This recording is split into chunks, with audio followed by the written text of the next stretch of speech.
HOA President Patricia Hendricks called police on a suspicious girl with a weapon walking in her neighborhood. She demanded immediate arrest. The terrified blind teenager was handcuffed and thrown in jail. Patricia celebrated her victory, until she discovered the girl's father was the county sheriff. Her nightmare was just beginning. Before you watch full story, comment below from which country are you watching. Don't forget to subscribe for more amazing stories. Sheriff Marcus Thompson pulled into his driveway after a long shift, wearing simple jeans and a gray t-shirt. He always changed before coming home, preferring to leave the badge at the station. His daughter Emma had been struggling since the accident 6 months ago, the drunk driver who'd stolen her sight and walked away with minor injuries while Emma's world went dark forever. Emma was 19, a college freshman who dreamed of becoming a teacher. Now those dreams felt impossibly distant. But lately, something had shifted. Emma had started mobility training, learning to navigate with her white cane. Today was her first solo walk around their neighborhood. "I need to do this, Dad," she told him at breakfast, fingers tracing her cane's handle. "I can't be afraid forever." Marcus had hugged her tight, his heart breaking and swelling with pride. "You're the bravest person I know, sweetheart. I'll be home by 6. You can tell me all about it." But as he walked up the driveway, something felt wrong. The front door stood ajar. Emma always locked it, she was hyper-aware of security now, conscious of her vulnerability. "Emma," he called out, pushing the door open. "Emma, honey, are you home?" Silence. He checked every room. Empty. Her cane wasn't by the door. Her phone sat charging in the kitchen. Ice water flooded his veins. He grabbed his phone and dialed Emma's mobility instructor. "Mr. Thompson." Sarah Chen answered warmly. "Sarah, when did Emma's walk end?" "She's not home." A pause. "She should have been back 2 hours ago. The route only takes 45 minutes. I dropped her off at 2:30. It was now 5:15. Marcus's hand started shaking. "I'm calling the station." His phone beeped with an incoming call. Unknown number. He switched over. "Hello? Dad?" Emma's voice came through thick with tears, shaking with terror. "Dad, please come get me. Please. I'm so scared." "Emma. Baby, where are you? What happened?" "I'm at the police station on Oakwood Avenue. Dad, they arrested me. They put me in handcuffs. They took my cane away. I don't understand what's happening. Please, I need you." "Arrested?" His daughter. "I'm coming right now. Don't say anything to anyone. I'll be there in 5 minutes." Marcus ran to his truck, his mind spinning. Emma was gentle, kind, volunteered at shelters before the accident. She'd never even had a speeding ticket. This had to be a horrible mistake. He broke every speed limit getting there.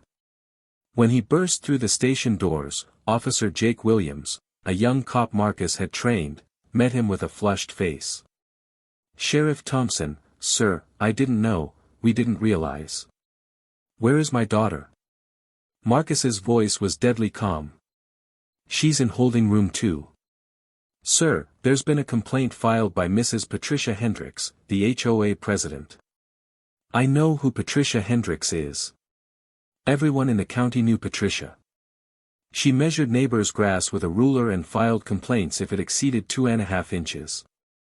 What could she possibly have complained about? Jake shifted uncomfortably. "She called in a report of suspicious activity. Said someone was casing houses, acting erratically, possibly on drugs. She insisted we send someone immediately." Marcus felt his blood boiling. "And you arrested a blind girl with a white cane for walking down her own street?" "Sir, we didn't know she was blind at first. Mrs. Hendricks didn't mention that. She said the suspect was waving a stick around threateningly." When officers responded, your daughter was confused, disoriented. She didn't make eye contact, seemed evasive. Mrs. Hendricks was there, insisting they take action. She said your daughter was aggressive and threatening. Where are the responding officers? Break room. They feel terrible once they realized. Take me to my daughter. Now. Through the window, Marcus saw Emma curled in a chair, arms wrapped around herself, rocking slightly. Her white cane was gone. She looked so small, so lost, so broken. All the progress she'd made, the confidence she'd slowly rebuilt, looked shattered. Marcus opened the door gently. Emma, sweetheart. It's Dad. I'm here. Emma's head jerked up, her sightless eyes not quite finding him. Dad? Her voice cracked, then she was sobbing. Dad, I was so scared. I didn't know what was happening. They grabbed me and I couldn't see who they were and they were yelling and I dropped my cane and I tried to explain but nobody would listen and that woman kept screaming that I was lying and they put handcuffs on me, Dad. They handcuffed me like I was a criminal. Marcus crossed the room and pulled his daughter into his arms. She clung to him like when she was little, afraid of thunderstorms. He stroked her hair, his own eyes burning with tears he refused to let fall. I've got you now, baby. You're safe. Can you tell me what happened? Emma took shuddering breaths. I was doing my route, just like Sarah taught me. Being so careful, counting steps, listening for landmarks. I made it to the park, then turned onto Riverside Drive. I was feeling really good, Dad. Really proud. You should be proud. Go on. Then this woman started yelling at me. She said I was trespassing, that I didn't belong in that neighborhood. I tried to explain I lived there. I showed her my cane. But she got angrier. She said I was lying, that blind people don't walk around alone, that I was faking it to case houses. Marcus's jaw clenched so hard his teeth hurt. I tried to walk away, but she followed me, kept yelling. She said she was calling the police. I told her to go ahead, that I hadn't done anything wrong. But I was getting confused. She was screaming and I couldn't focus on my counting or landmarks. I got turned around. Emma's breathing quickened. Then there were sirens and men shouting orders. Stop. Put down the weapon. Show your hands. I didn't understand. What weapon? My cane. I tried to tell them. It was a mobility cane, that I was blind, but they kept yelling. The woman was screaming that I'd threatened her with my stick, that I was dangerous. Someone grabbed me from behind. I screamed. I couldn't see who it was. I pulled away and heard someone say I was resisting arrest. Then my arms were yanked behind my back and I felt handcuffs. My cane fell and I couldn't reach it. Dad, I couldn't see and I couldn't move and I didn't have my cane and I didn't know what was happening. Emma sobbed. They put me in a police car. That woman was at the window saying awful things. That I should be locked up, that people like me shouldn't be allowed to roam around unsupervised, that I was a danger to the neighborhood. She said she'd make sure I never walked on her streets again. Marcus held his daughter tighter, and something inside him shifted. He'd been a cop for 23 years, always believed in the system. But right now, he wasn't a sheriff. He was a father. And someone was going to answer for this. Where's your cane now? I don't know. They took it. They said it was evidence. Evidence. They'd taken a blind girl's mobility cane as evidence. I'm getting it back right now. Then we're going home. Emma grabbed his arm. Dad, that woman, Mrs. Hendricks. She was so mean. She looked at me like I was garbage. Even after I told them I was blind, she kept saying I was lying. She wanted me arrested. She wanted me hurt. I know, baby. But she made a very big mistake today. She hurt the wrong man's daughter. Marcus stepped out. Officer Williams waited nervously. "Jake, get my daughter's cane. Now. Bring Officers Morrison and Blake to the conference room. I want body camera footage transferred to my office within the hour. And Jake? Call Patricia Hendricks. Tell her she needs to come to the county sheriff's office tomorrow morning at 9 a.m. sharp. Tell her it's not optional." "Yes, sir." Marcus returned to Emma. "Your cane is coming, sweetheart. Then we're going home." Minutes later, Jake returned with Emma's white cane. There was a scuff on the handle where it had hit pavement. Marcus placed it carefully in Emma's hand, watching some tension leave her shoulders. "Thank you," she whispered. "Let's go home." Marcus didn't sleep that night. After getting Emma home, watching Rachel hold their sobbing daughter, sitting by her bedside until she fell into fitful sleep, after all that, Marcus went to his home office and started working. He pulled up everything on Patricia Hendricks. The woman was a nightmare.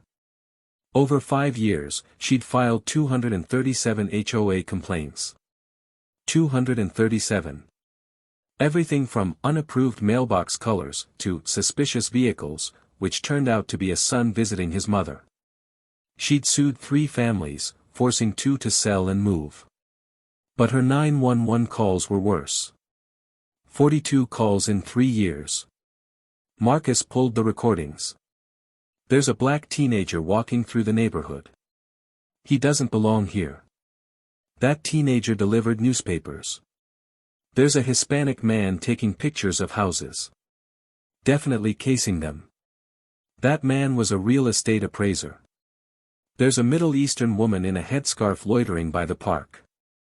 Possible terrorist activity. That woman was a nanny. Patricia weaponized law enforcement against anyone she deemed other. And yesterday, she'd targeted his daughter. Marcus reviewed the body camera footage. Watching it made his blood boil. The video showed Emma walking carefully, her cane sweeping in practiced arcs.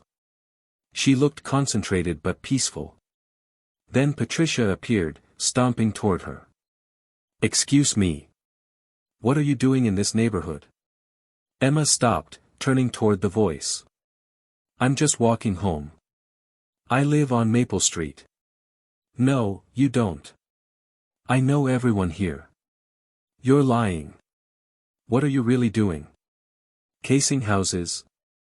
"Ma'am, I'm not lying. I moved here 6 months ago with my parents. Sheriff Thompson. Maybe you know him. Don't give me that. A blind person wouldn't walk around alone. You're faking it. That's a stick, not a white cane. Do you think I'm stupid?" Emma's face showed confusion and distress. "Ma'am, I am blind. This is a registered white cane. I'm just trying to get home. You looked right at me. Blind people can't do that. I'm calling the police." "Stay right there. I can leave if I'm making you uncomfortable. Don't move. You're not going anywhere. I know your type. Coming into nice neighborhoods, pretending to be disabled while you plan crimes. Not on my watch." Emma tried to keep walking, but Patricia followed, shouting, disorienting her. Emma's movements became uncertain as she lost count of her steps. Then police arrived. "That's her, officers. She's been walking around for an hour, waving that stick threateningly. When I asked what she was doing, she became aggressive. She threatened me with her weapon. I feared for my safety." Marcus watched his daughter's face go pale with fear. "Ma'am, put down the stick and show your hands." "Officers, I'm blind. This is my mobility cane. I live here. Put it down now. I'm blind, please, I need it to walk." "She's lying." Patricia shrieked. "She looked right at me earlier. She's faking it. She's dangerous. Arrest her." Marcus watched officers grab his daughter from behind. Emma pulled away instinctively, trying to see who was touching her. That was interpreted as resistance. In 30 seconds, his daughter was face down on the sidewalk, handcuffed, sobbing, while Patricia stood over her saying, "Good. People like that need to learn they can't just go wherever they want. People like that." Marcus played that line over and over. His kind, gentle, traumatized daughter who was just trying to rebuild her life. People like that. The sun was rising when Rachel found him at his desk. "Marcus? Have you been up all night?" "I'm handling this, Rachel. It was a mobility cane, that I was blind, but they kept yelling. The woman was screaming that I'd threatened her with my stick, that I was dangerous. Someone grabbed me from behind. I screamed. I couldn't see who it was. I pulled away and heard someone say I was resisting arrest. Then my arms were yanked behind my back and I felt handcuffs. My cane fell and I couldn't reach it. Dad, I couldn't see and I couldn't move and I didn't have my cane and I didn't know what was happening." Emma sobbed. "They put me in a police car. That woman was at the window saying awful things. That I should be locked up, that people like me shouldn't be allowed to roam around unsupervised, that I was a danger to the neighborhood. She said she'd make sure I never walked on her streets again." Marcus held his daughter tighter, and something inside him shifted. He'd been a cop for 23 years, always believed in the system. But right now, he wasn't a sheriff. He was a father. And someone was going to answer for this. "Where's your cane now?" "I don't know. They took it. They said it was evidence." Evidence. They'd taken a blind girl's mobility cane as evidence. "I'm getting it back right now. Then we're going home." Emma grabbed his arm. "Dad, that woman, Mrs. Hendricks. She was so mean. She looked at me like I was garbage. Even after I told them I was blind, she kept saying I was lying. She wanted me arrested. She wanted me hurt. I know, baby. But she made a very big mistake today. She hurt the wrong man's daughter." Marcus stepped out. Officer Williams waited nervously. "Jake, get my daughter's cane. Now. Bring Officers Morrison and Blake to the conference room. I want body camera footage transferred to my office within the hour. And Jake? Call Patricia Hendricks. Tell her she needs to come to the county sheriff's office tomorrow morning at 9 a.m. sharp. Tell her it's not optional." "Yes, sir." Marcus returned to Emma. "Your cane is coming, sweetheart. Then we're going home." Minutes later, Jake returned with Emma's white cane. There was a scuff on the handle where it had hit pavement. Marcus placed it carefully in Emma's hand, watching some tension leave her shoulders. "Thank you," she whispered. "Let's go home." Marcus didn't sleep that night. After getting Emma home, watching Rachel hold their sobbing daughter, sitting by her bedside until she fell into fitful sleep, after all that, Marcus went to his home office and started working. He pulled up everything on Patricia Hendricks. The woman was a nightmare. Over 5 years, she'd filed 237 HOA complaints. 237. Everything from unapproved mailbox colors to suspicious vehicles, which turned out to be a son visiting his mother. She'd sued 3 families, forcing 2 to sell and move. But her 911 calls were worse. 42 calls in 3 years. Marcus pulled the recordings. There's a black teenager walking through the neighborhood. He doesn't belong here. That teenager delivered newspapers. There's a Hispanic man taking pictures of houses. Definitely casing them. That man was a real estate appraiser. There's a Middle Eastern woman in a headscarf loitering by the park. Possible terrorist activity. That woman was a nanny. Patricia weaponized law enforcement against anyone she deemed other. And yesterday, she'd targeted his daughter. Marcus reviewed the body camera footage. Watching it made his blood boil. The video showed Emma walking carefully, her cane sweeping in practiced arcs. She looked concentrated but peaceful. Then Patricia appeared, stomping toward her. "Excuse me. What are you doing in this neighborhood?" Emma stopped, turning toward the voice. "I'm just walking home. I live on Maple Street." "No, you don't. I know everyone here." "You're lying. What are you really doing? Casing houses?" "Ma'am, I'm not lying. I moved here 6 months ago with my parents." "Sheriff Thompson. Maybe you know him." "Don't give me that. A blind person wouldn't walk around alone. You're faking it.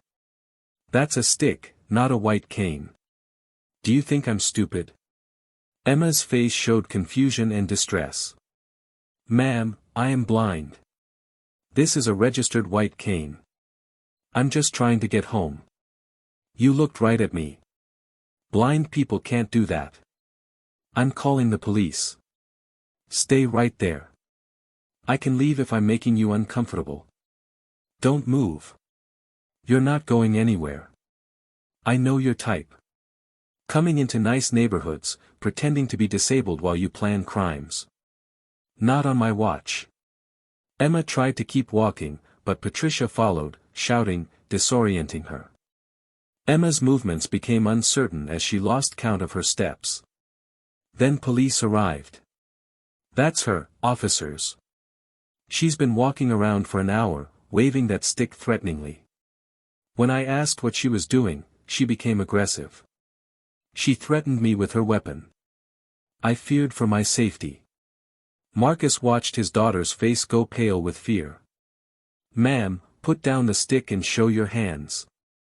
"Officers, I'm blind. This is my mobility cane.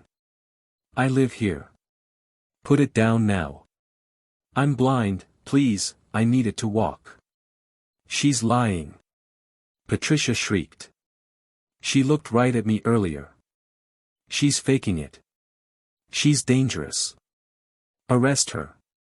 Marcus watched officers grab his daughter from behind. Emma pulled away instinctively, trying to see who was touching her. That was interpreted as resistance. In 30 seconds, his daughter was face down on the sidewalk, handcuffed, sobbing, while Patricia stood over her saying, "Good. People like that need to learn they can't just go wherever they want. People like that." Marcus played that line over and over. His kind, gentle, traumatized daughter who was just trying to rebuild her life. People like that. The sun was rising when Rachel found him at his desk. "Marcus? Have you been up all night?" "I'm handling this, Rachel." "I know. But Emma needs her father today, not the sheriff." She woke up crying. She won't come out of her room. Marcus's heart cracked. He stood, his body stiff. "I'll go to her. But Rachel, Patricia Hendricks is going to pay for what she did. I'm going to make sure she never does this to anyone else." Rachel studied her husband's face. "Do it legally, Marcus. Don't let her turn you into something you're not. Everything I do will be by the book. That's what will make it hurt more." 9 a.m. Tuesday morning, Patricia Hendricks walked into the county sheriff's office wearing a designer pantsuit and an expression suggesting she was about to complain to the manager. She was 53, blonde, perfectly made up, radiating confidence from never facing real consequences. "I'm here because someone called demanding I come in. I'd like to speak to whoever is in charge and tell them this is highly irregular. I'm a very busy woman and I don't appreciate being summoned. Mrs. Hendricks." Marcus stepped into the lobby in full uniform, his badge polished, every inch the county sheriff. "Thank you for coming. Follow me." Patricia's eyes narrowed. "And you are?" "Sheriff Marcus Thompson. We need to talk about what happened yesterday." Something flickered across Patricia's face. "If this is about that vagrant I reported, I stand by my actions.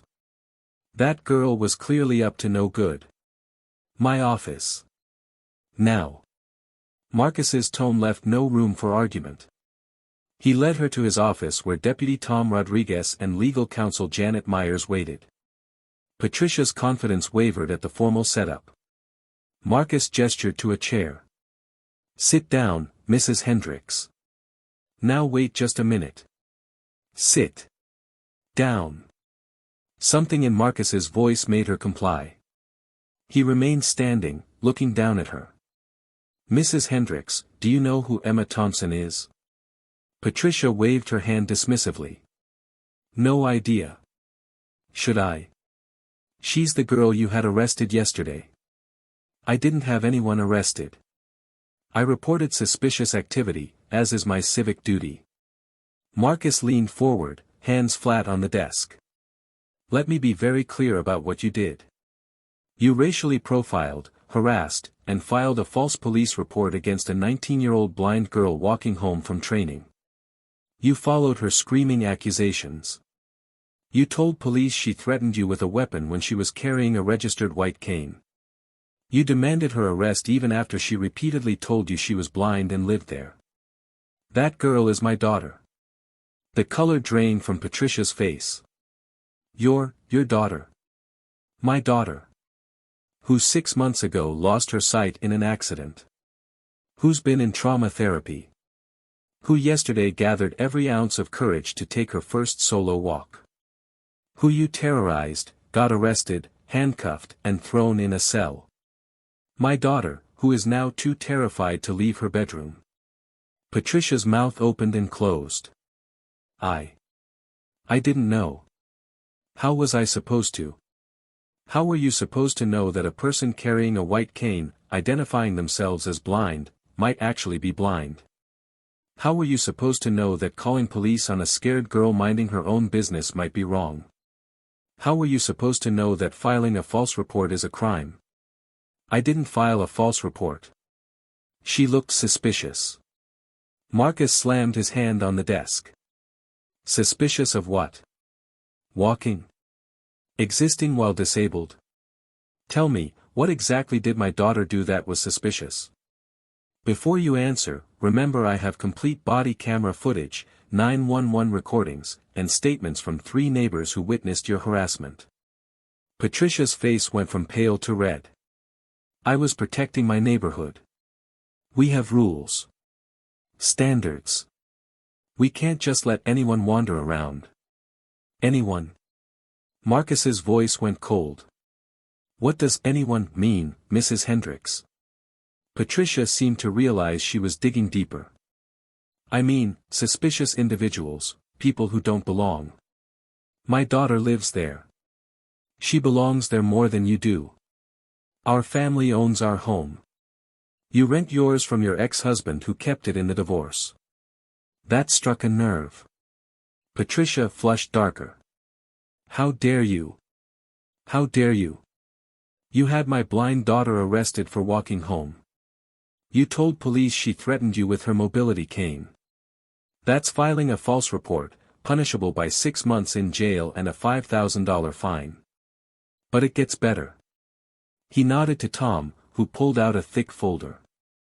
Deputy Rodriguez, please read Mrs. Hendricks her history. Tom opened the folder. Patricia Hendricks, 42 911 calls in 3 years. 37 resulted in police finding no evidence of any crime. 6 resulted in complaints against the department for harassment and racial profiling. 4 cases resulted in settlements to individuals wrongly detained based on your false reports. Marcus leaned closer. You've been making false reports for years. You've cost this county thousands. You've wasted countless police hours.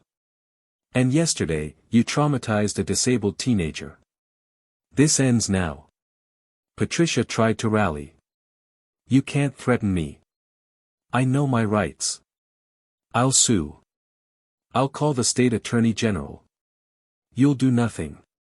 Janet Myers spoke calmly. Mrs. Hendricks, I'm the county's legal counsel. Here's what's happening.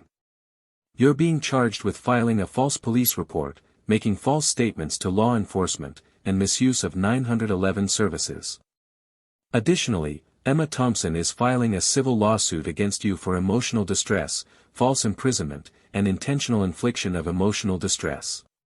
Patricia's eyes went wide. You can't, I'll fight this. I know lawyers. Good lawyers. Marcus smiled without warmth. No, Mrs. Hendricks. You have no idea who you're dealing with. I've been sheriff of this county for 12 years. I have every resource of law enforcement at my disposal. More importantly, I have the truth. And I have about 40 other people you've terrorized who are very interested in talking to prosecutors. He straightened up. Deputy Rodriguez will escort you out. You'll receive official notification of charges within 72 hours. I strongly suggest you hire that lawyer. You're going to need one. Patricia stood on shaking legs. This is personal bias. Abuse of power. I'm not charging you because you reported my daughter. I'm charging you because you committed crimes. The fact that your victim was my daughter means I'm making absolutely certain everything is done by the book, so there's no question of impropriety. You just made the mistake of targeting someone whose father has the knowledge and resources to finally hold you accountable. Tom gestured to the door. This way, ma'am. Patricia looked between them, finally understanding the severity. I want my lawyer. Smart choice, Janet said. You're going to need one. The criminal case moved quickly. Patricia hired an expensive attorney who tried to get charges dismissed, claiming selective prosecution. Judge Margaret Ellis, a 70-year-old woman, was not impressed. Counselor, Judge Ellis said, peering over her glasses, are you arguing that your client should be above the law simply because the victim happened to be related to law enforcement? Patricia's attorney, Robert Chandler, tried again. Your Honor, we're arguing that the sheriff has a personal vendetta. For what? For assaulting his daughter. That's not retaliation, Counselor. That's called pressing charges when someone commits a crime. The fact that Sheriff Thompson recused himself from direct involvement shows professionalism, not vendetta. Motion denied.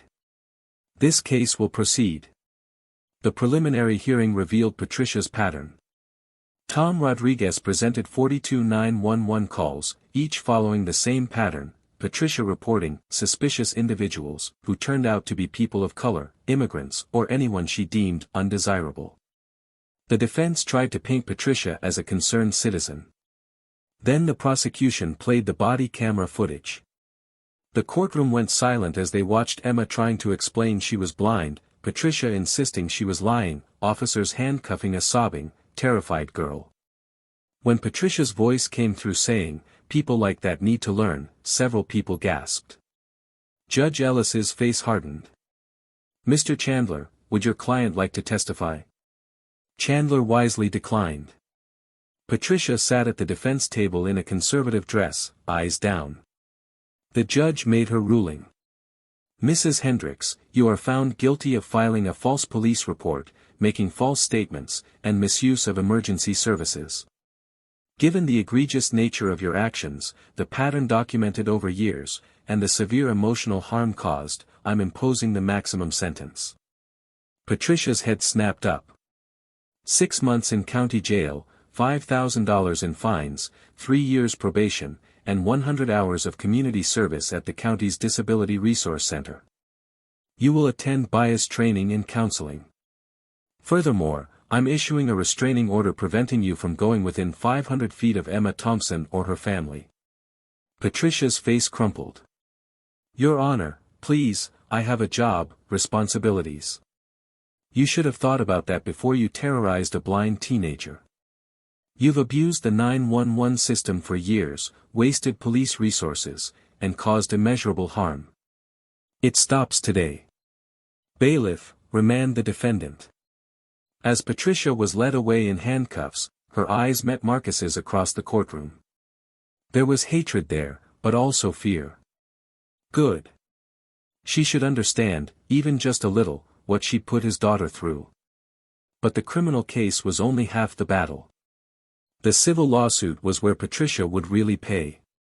Emma's attorney, David Kurtz, a fierce disability rights lawyer, had built an airtight case. Emotional distress. False imprisonment. Intentional infliction of emotional distress. Civil rights violations. The evidence was overwhelming. Emma's therapist testified about the severe setback in Emma's mental health, the nightmares, panic attacks, fear of leaving the house. Sarah Chen testified about months of work destroyed in one afternoon. Neighbors testified about Patricia's years of harassment. And Emma testified. Marcus sat in the courtroom watching his daughter take the stand. She wore a simple blue dress, her white cane folded beside her. When she raised her hand to be sworn in, it trembled, but her voice was clear. "I do." David Kurtz approached gently. "Emma, what was your life like before October 19th? Emma's fingers twisted in her lap. "I was making progress. After the accident, I was in a dark place. I didn't want to leave the house. But my parents wouldn't let me give up. They got me into therapy, mobility training. I was learning to be independent again." "How did you feel that morning?" A small smile touched Emma's face. "Excited. Scared, but excited.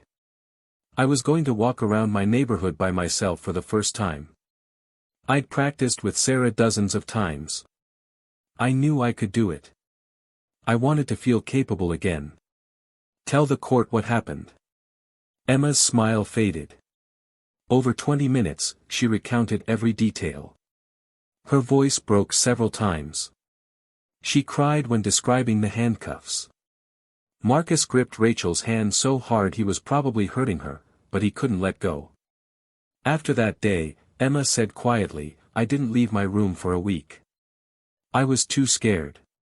I kept having nightmares about being grabbed, about not seeing who was hurting me, about nobody listening.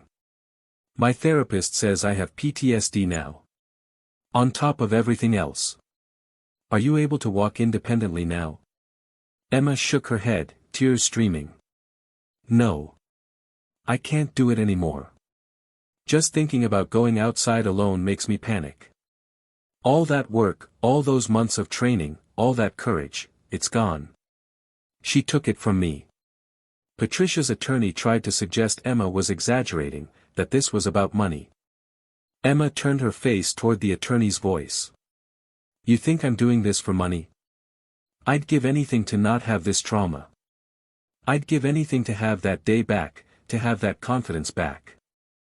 Mrs. Hendricks took something from me that I might never get back. And you know what the worst part is?" "What?" the attorney asked, regretting engaging. "The worst part is knowing she did this to other people too. And she never faced consequences, so she kept doing it. If she'd been stopped years ago, maybe I wouldn't be sitting here. Maybe I'd be out walking right now, independent and free. But nobody stopped her. So she kept going. And I'm the one paying the price." The jury deliberated for less than 2 hours. They awarded Emma $1.2 million in damages. Patricia would lose her house, her savings, everything. She'd be paying Emma for the rest of her life. When the verdict was read, Patricia collapsed in her chair, sobbing. Across the courtroom, Emma sat quietly, no triumph on her face. Just exhaustion. "Is it over, Dad?" she asked Marcus as they left. "The legal part is over. The healing part is just beginning." 3 months after the verdict, Marcus stood in his backyard watching Emma work with Sarah Chen and a trauma specialist. "I want to help you get your independence back," Sarah had said. "But this time, we'll address the trauma while we work on the skills. We'll go at your pace." It was slow. Some days, Emma could make it to the end of the driveway. Other days, she couldn't get past the front door. But she was trying. Today was a good day. Emma had made it around the block, not alone, but with Sarah beside her. "Dad!" Emma called when she heard the back door. "I did it. I made it the whole way." Marcus crossed the yard and hugged her. "I'm so proud of you, sweetheart. I'm proud of me too, Emma said, and Marcus heard something he hadn't heard in months. Hope.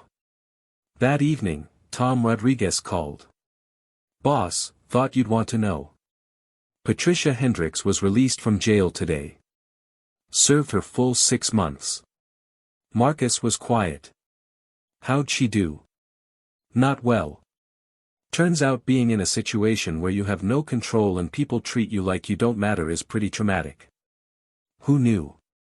Marcus heard the sarcasm. Any word on what she's doing now? Working at a gas station on Route 7.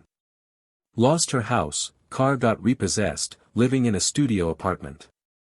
Ex-husband cut off all support. She's lost everything. Marcus should have felt satisfaction. Instead, he just felt tired. Keep an eye on her. Make sure she's following the restraining order. Will do. Boss. You handled this exactly right. You didn't abuse your power. You just used it to make sure justice happened. After hanging up, Marcus found Rachel in the kitchen. Patricia's out. Rachel looked up. How do you feel about that? I don't know. Part of me wants her to suffer forever. But another part just wants to move on. Focus on Emma's healing, not Patricia's punishment. That's growth, Rachel said softly. The fact that you can feel both things means you haven't let this consume you. Rachel set down her knife. Marcus, when you called and said Emma had been arrested, I felt something break inside me. My baby girl had already been through so much. And then to have that woman terrorize her, to have the system fail her, yes, I wanted revenge. I wanted Patricia to hurt the way Emma hurt. And now? Now I see my daughter laughing again. Slowly, painfully, but she's getting there. And I realize that Emma's healing is the best revenge we could ask for. Patricia destroyed her own life through her own actions. We didn't have to do anything except make sure she faced consequences. That's not revenge. That's justice. Marcus pulled his wife into his arms. When did you get so wise? I've always been wise. You just don't listen. They both laughed, and for the first time in months, it felt genuine. 6 months after the verdict, Emma surprised everyone. She enrolled in advocacy training with the National Federation of the Blind. I want to help other people, she told Marcus. I want to make sure what happened to me doesn't happen to others. And if it does, I want them to know they have someone who understands. Emma started speaking at police departments, doing training on disability awareness and implicit bias. She spoke at schools, teaching kids about disability and inclusion. She testified before the state legislature in support of stricter penalties for misuse of 911 services. And slowly, policy started to change. The county implemented mandatory disability awareness training for all officers. The state passed Emma's Law, which increased penalties for false reports targeting individuals based on disability, race, or other protected characteristics. HOA regulations were reformed to prevent the kind of harassment Patricia had engaged in. Emma also started a support group for victims of false reports or police harassment. It met weekly at the community center. Marcus drove her to the first meeting and waited in the parking lot. When she came out 2 hours later, she was crying, but they were good tears. Dad, there were 8 people there. 8 people who'd been through similar things. One woman was reported for suspicious activity while birdwatching in a park. She's black and someone thought she didn't belong. A man was reported for loitering while waiting for his wife outside a store. He uses a wheelchair and someone assumed he was homeless. Everyone had a story. How did it feel? Like I wasn't alone. Like maybe something good can come from something horrible. We're going to meet every week. We're going to support each other. And we're going to fight to make sure this happens less and less. Marcus looked at his daughter, standing tall despite her white cane, despite her trauma, despite everything. You're extraordinary, you know that. I learned from the best. Emma reached out and found his hand. You taught me that justice matters. That standing up for what's right matters. That one person can make a difference. I think you've surpassed your teacher, sweetheart. October 19th came around again. 1 year since the incident. Marcus woke early, unsure how Emma would handle the anniversary. But when he came downstairs, he found her already dressed, white cane in hand.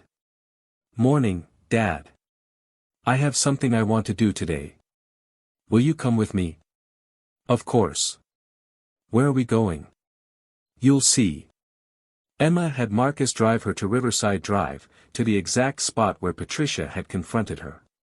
Marcus felt his shoulders tense, memories flooding back. But Emma seemed calm. She got out, unfolded her cane, and stood on the sidewalk where it all happened. A year ago, I stood here and felt like my world was ending, Emma said quietly. I was terrified. I felt helpless. I thought I'd never be independent, never be safe, never be whole again. She turned to face Marcus, her sightless eyes not quite meeting his but close enough. But I was wrong. I am independent. I'm learning to feel safe again. And I'm whole, different than before, but whole. What Patricia did was terrible. The trauma is real and it's something I'll carry forever. But she didn't break me. She didn't win. Emma started walking, her cane sweeping confidently. I'm walking this route today. The same route I walked a year ago. The route I was too scared to finish. Will you walk with me? Marcus fell into step beside his daughter, his throat tight with emotion. Always, sweetheart. Always. They walked the full loop together. 3 blocks that once represented terror now represented triumph. When they returned to where they started, Emma was smiling. I did it. You did it. Can I tell you something, Dad? I forgive her. Marcus stopped walking. What?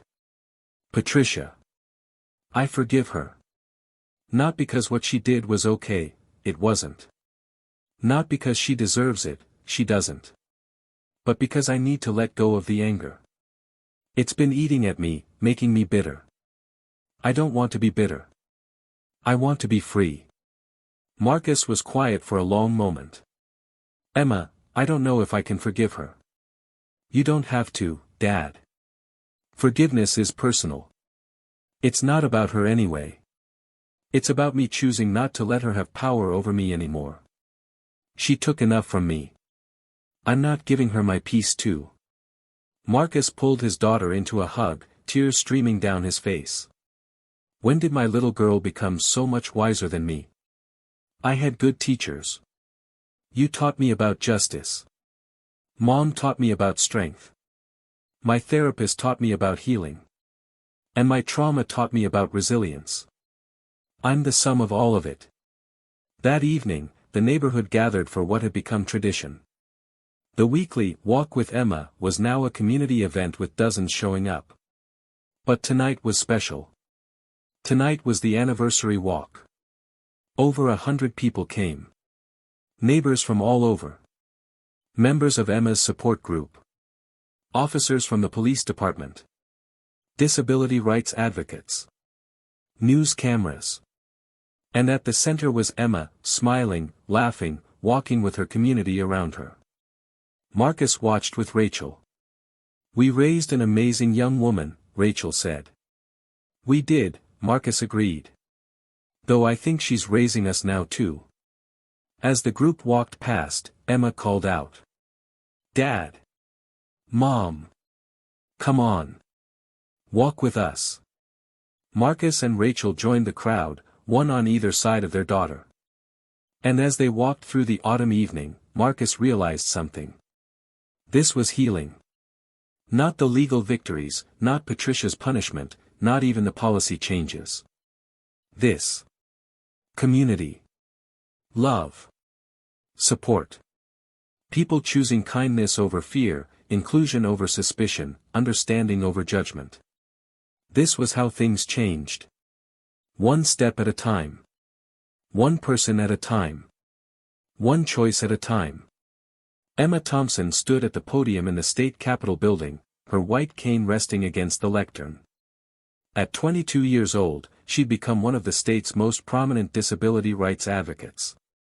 3 years ago, she began, her voice carrying across the packed chamber, "I was arrested for the crime of being blind in public. Today, I stand before you as proof that trauma doesn't have to be the end of someone's story.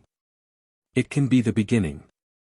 She was testifying in support of a new bill that would provide funding for disability awareness training in law enforcement nationwide.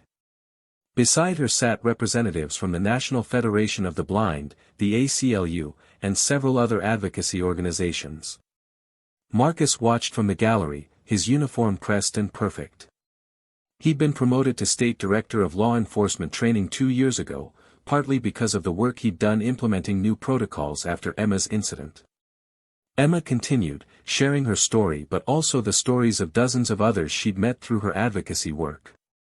People who'd been targeted, harassed, arrested, or worse because someone decided they were suspicious for existing while disabled, while black, while different. "We need systemic change," Emma said firmly.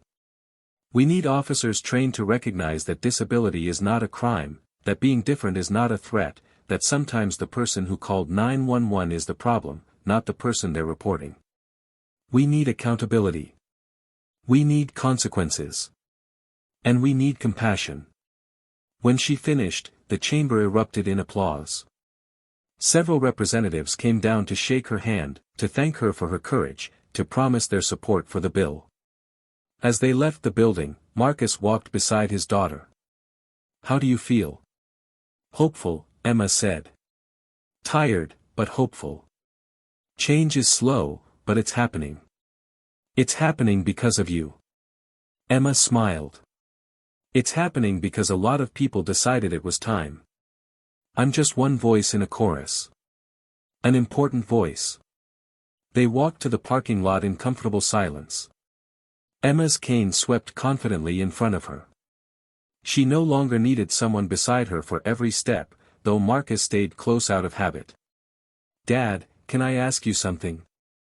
"Anything." "Do you ever think about Patricia? About where she is now, what she's doing?" Marcus was quiet. "Sometimes. Tom keeps me updated when she shows up on the radar. She's stayed out of trouble, follows the restraining order, working 2 jobs to pay off the judgment." "Why do you ask?" "I saw her." Marcus stopped walking. "What? When? Did she approach you?" "Did she?" "Relax, Dad. She didn't approach me. I couldn't see her obviously, but I heard her voice. I was at the grocery store last week with Mom. Patricia was at the checkout line next to us. I heard her voice and I knew. Mom confirmed it later." "Emma, if she violated the restraining order?" "She didn't. She was just existing in a public space, same as me. The restraining order says she can't approach me, and she didn't. When she realized who was in the next line, she finished her transaction quickly and left. I heard her leave." "How did that make you feel?" Emma considered the question. "Sad, mostly. Sad for who she could have been if she'd chosen kindness instead of fear.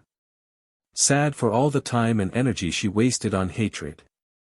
Sad that it took losing everything for her to learn a lesson she should have learned decades ago. But you know what I didn't feel?" "What?" "Afraid. I wasn't afraid of her anymore.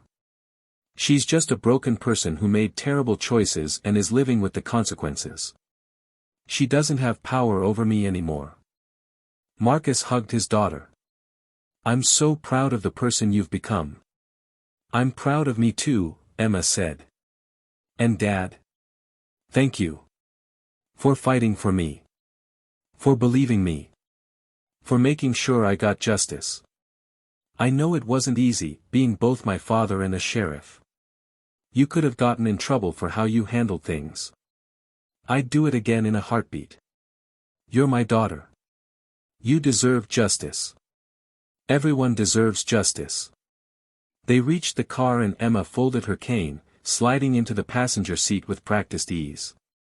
As Marcus drove, she asked, "Where's this new training facility going to be?" "County East." "Why?" "I want to volunteer as a trainer. If we're going to teach officers about disability awareness, they should hear from actual disabled people, not just watch videos." "I think that can be arranged.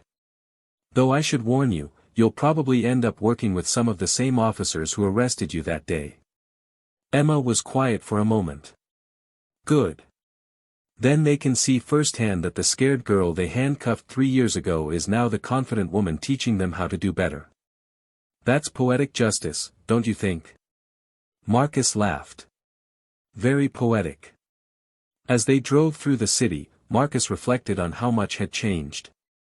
The incident that could have destroyed his daughter had instead revealed her incredible strength. The trauma that could have broken their family had brought them closer. The injustice that could have made them bitter had inspired them to fight for systemic change. Patricia Hendricks had tried to make Emma invisible, to erase her, to declare that she didn't belong. Instead, she'd inadvertently launched Emma into becoming one of the most visible and influential disability advocates in the state. Sometimes the universe had a sense of irony. 3 years later, Emma was thriving. She'd completed her degree online and was now enrolled in law school. She wanted to be a civil rights attorney, specializing in disability law. Her support group had grown to over 50 regular members and had chapters in 3 cities. The legislation she'd championed had passed, changing how law enforcement approached disability encounters across the state. And Patricia? She was rebuilding her life quietly, working long hours, staying out of trouble, and hopefully learning the lessons her actions had taught her. Justice had been served. Not just through the courts, though that mattered. But through Emma's refusal to let trauma define her, through systemic changes that would protect others, through a community that had rallied around one of their own. As Marcus pulled into their driveway, Emma reached over and squeezed his hand. "Thank you, Dad. For everything. Thank you, sweetheart. For teaching me what real courage looks like." Emma got out of the car, unfolded her white cane, and walked confidently to the front door. Her head was held high. Her steps were sure. She was home. And she was free.